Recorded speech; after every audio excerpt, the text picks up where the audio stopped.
पास में मौकों को बनाने का अवसर है, लेकिन हमारे पढ़े लिखे नौजवान पढ़ लिखने के बाद अच्छे पदों पर तो पहुंच जाते हैं, लेकिन जिसकी बदौलत आज वो नौकरी कर रहे हैं, जिसकी बदौलत आज वो राजनीति कर रहे हैं, जिनकी बदौलत अच्छे घर और मकानों में बैठे हुए हैं, जिनकी बदौलत आज इतनी बड़ी सभा हम कर रहे हैं, उस महापुरुष का नाम तक लेने में उन्हें शर्म आती है। यहां पर बैठे हुए तमाम लोगों का मैं हृदय से सम्मान करता हूं।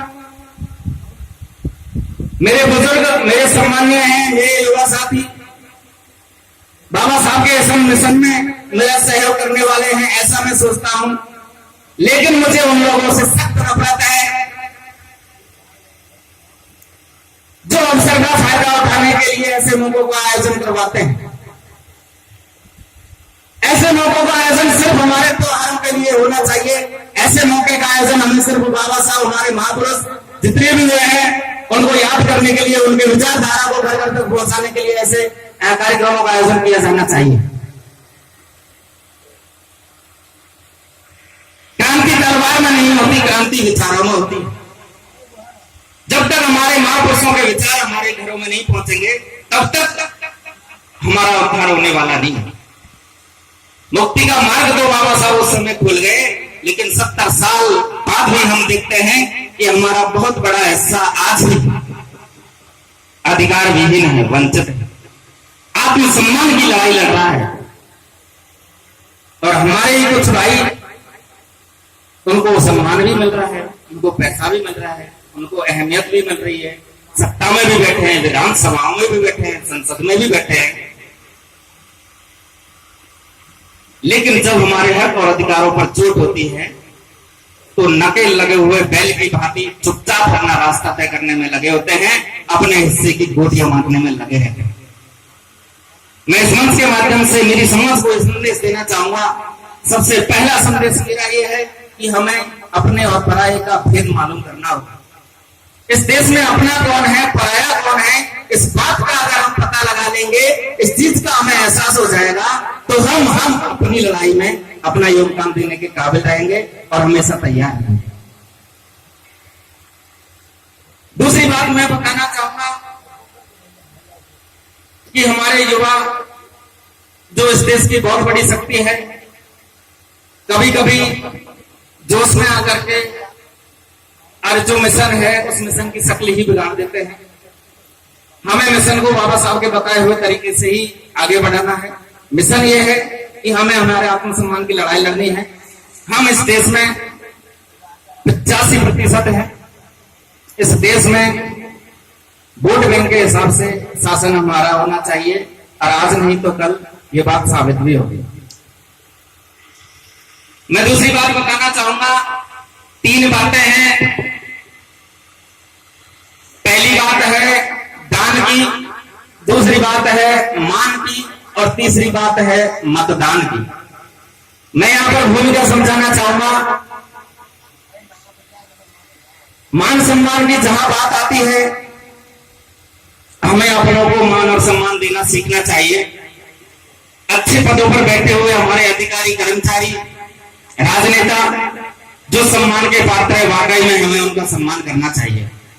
एक 5वें फैल जिसकी कोई योग्यता नहीं है, हम उसे अपने घरों में बैठा करके और उसके चरण वंदन करते रहते हैं।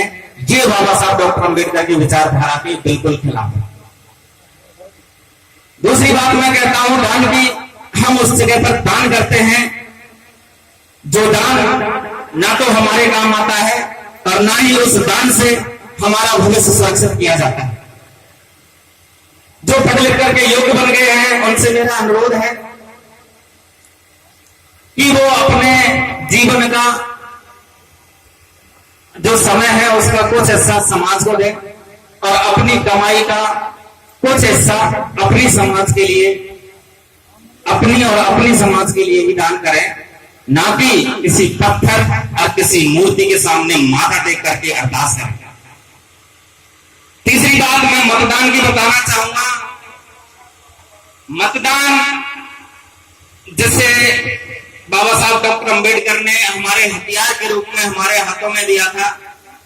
जब बाबा साहब डॉक्टर अंबेडकर वयस्क मताधिकार दिला करके संविधान सभा से बाहर आ रहे थे, तो एक उस समय कांग्रेस पार्टी हुआ करती थी बड़ी, चाहे वो राष्ट्रवादी हो या अलगाववादी हो, मैं इस बारे में प्रश्न नहीं है मेरा कोई भी, लेकिन उस समय कांग्रेस के एक नेता बाबा साहब के सामने खड़े हो गए और उन्होंने कहा, बाबा साहब तुमने इन लोगों को वयस्क मताधिकार को दिलवा दिया है, लेकिन हम इनके वोटों को खरीद लेंगे। ये बात आज की नहीं है, ये बात आज से 70 साल पुरानी है। 70 साल में वो लोग इतने एडवांस थे, उन्होंने साफ कह दिया था कि बाबा साहब तुमने वयस्क मताधिकार को दिलवा दिया, लेकिन हम उन वोटों को खरीद लेंगे। तब बाबा साहब ने ये कहा था कि बेशक तुम मेरे अशिक्षित और ना समझ भाइयों के वोटों को खरीद सकते हो, लेकिन जिस दिन उन्हें इस वोट की असली कीमत पता चल गई ना, उस दिन तुम्हें ये शासन तो शासन, ये देश छोड़ करके जाना पड़ेगा। ये बाबा साहब के वक्तव्य थे उस दिन। और आज भी हम देखते हैं कि एक परजीवी जो हमारे फेंके हुए चंद टुकड़ों पर अपना जीवन यापन करता है, वही परजीवी आज ढोंग पाखंड और आडंबरों के नाम पर हमारे विकास को अवरुद्ध करता है। बाबा साहब डॉक्टर अंबेडकर ने यह कहा था, आप तर्क संगत जीवन जिए, आप किसी बात को मानने से पहले उसे कसौटी पर परखें, पहले जाने और फिर माने। वही हम नहीं करते हैं, हम आंख बंद करके कई तरह के अंधविश्वासों में आज फंसे हुए हैं। बाबा साहब की पहली शिक्षा यही थी कि हमें अंधविश्वास को दूर करना है, महापुरुषों के बताए हुए रास्ते पर चलना है। मैं यहाँ बैठे हुए तमाम लोगों से जानना चाहूंगा कि ऐसे कितने महापुरुष हमारी समाज में हुए जिनको हमारे लोग जानते हैं, जिनका इस धरती पर कभी कोई अस्तित्व ही नहीं था, जिनका कभी कोई जन्म ही नहीं हुआ, जिनके माँ बाप का कोई अता पता नहीं है। उन लोगों का इतिहास आपको पता है, लेकिन जिन लोगों ने इस समाज को आगे बढ़ाने में अपने दिन रात एक करके और जो विशेषताएं हमें दी, जो उपदेश हमें दिए, उन महापुरुषों का हम नाम तक नहीं जानते। ये 14 अप्रैल तो आज देश की आवश्यकता बन गई है। 14 अप्रैल के बिना तो इस देश के शासकों का सपना पूरा नहीं होगा, इसलिए 14 अप्रैल तो आवश्यक रूप से मनाई जाए, ऐसी घोषणा तो सरकारें भी कर रही है। हम तो पिछले 50 साल से बाबा साहब की जयंती मना रहे, तब आकर के किसी सरकार ने ये नहीं कहा कि 14 अप्रैल आवश्यक रूप से संस्थानों में मनाया जाना चाहिए। आज क्यों आवश्यकता पड़ गई कि बाबा साहब की जयंती को मनाया जा रहा है? अरे बाबा साहब की जयंती मनाने से हमारा भला नहीं होगा, हमारा उद्धार नहीं होगा। हमारे लिए आप विकास की योजनाएं दीजिए, क्षेत्र में आइए, हमारे साथ जो अत्याचार हो रहा है उसका विरोध करिए, तब जाकर के हम अपने विकास के मार्ग खुद खोल लेंगे। संस्थानों में हमारे लिए व्यवस्थाएं कीजिए। आज देखिए जगह जगह पर हमारे लोगों के साथ अत्याचार होता है, यूनिवर्सिटी से लेकर के और गांव देहात तक हमारे अधिकार सुरक्षित नहीं। इसलिए मैं यहां पर आप लोगों से कहना चाहूंगा, त्योहार मनाना बेशक अच्छी बात है, हमारे महापुरुषों को याद करना बेशक अच्छी बात है, लेकिन हमारा उद्देश्य स्पष्ट होना चाहिए। हमारे घरों में इन महापुरुषों की विचारधारा पहुंचनी चाहिए। क्या कहा था इन लोगों ने, उसका पता हमें होना चाहिए, हमारा इतिहास हमें पता होना चाहिए। बाबा साहब ने कहा था, जिस कौम को उसका इतिहास पता नहीं होता है ना, वो कौम कभी इतिहास नहीं लिख सकती। इसलिए हमें हमारा इतिहास पता होना चाहिए, हम कौन थे, कहां से आए हैं, यहाँ के हैं या बाहर के हैं, ये देश हमारा है या किसी और का है। मैं आपको स्पष्ट कर दूं, इस देश का एक एक कण, इस जमीन का एक एक कण हमारे खून पसीने से सींचा हुआ है। हमारे पूर्वजों का खून पसीना इस मिट्टी को पवित्र किए हुए है। ये मिट्टी हमारी है, हमारे देश की है, ये देश हमारा है। अगर जाना है तो विदेशियों को इस देश से जाना होगा, हम इस देश को छोड़ करके नहीं जाएंगे।